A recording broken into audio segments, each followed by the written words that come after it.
On a parlé des émotions.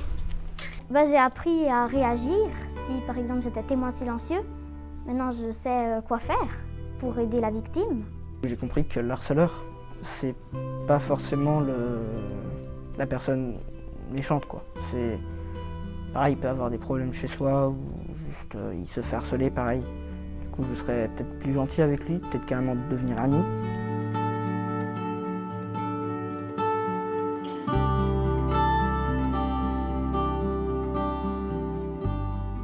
Alors, on a décidé de mettre en place un programme de lutte contre le harcèlement scolaire parce qu'aujourd'hui c'est un phénomène de société et qu'il y en a partout dans toutes les écoles et depuis des années, mais qu'aujourd'hui on en parle peut-être plus qu'il y a une dizaine d'années encore en arrière.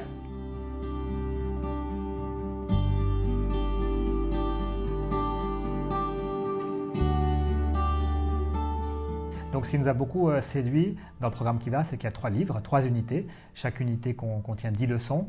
L'unité 1 va plutôt cibler les émotions chez les plus petits. Ce qui est très important chez les petits, c'est qu'on puisse commencer à mettre des mots sur les émotions, comment je me sens. Et c'est très difficile pour les enfants, pour les plus petits, d'exprimer des choses. Donc au travers de jeux de rôle, d'images comme celle-ci, l'enfant pourra dire voilà, je me sens comme ça, je me sens triste, là c'est la colère, etc. Et ça va déclencher une conversation. Ensuite, l'unité 2, on va plutôt travailler sur le phénomène de groupe. Donc il n'y a pas que le harceleur et la victime dans l'histoire, mais il y a tout le reste du groupe, par exemple les témoins silencieux, les partenaires du harceleur. Et ce qu'on veut avec le programme, c'est que si un seul élève change de position, ça fait basculer la dynamique du groupe, et c'est ça ce qu'on recherche, que le groupe change finalement, que la dynamique change.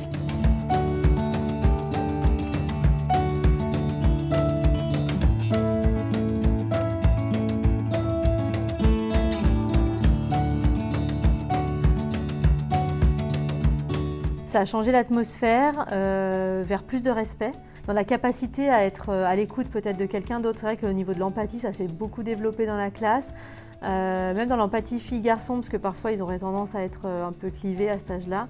Et donc là, ils arrivent quand même à me dire, il y en a qui sont venus me voir en me disant « je pense que cette personne est malheureuse ». Je la vois souvent toute seule ou sans être forcément harcelée. Donc je trouve que ça a vraiment développé plus d'écoute en fait entre eux.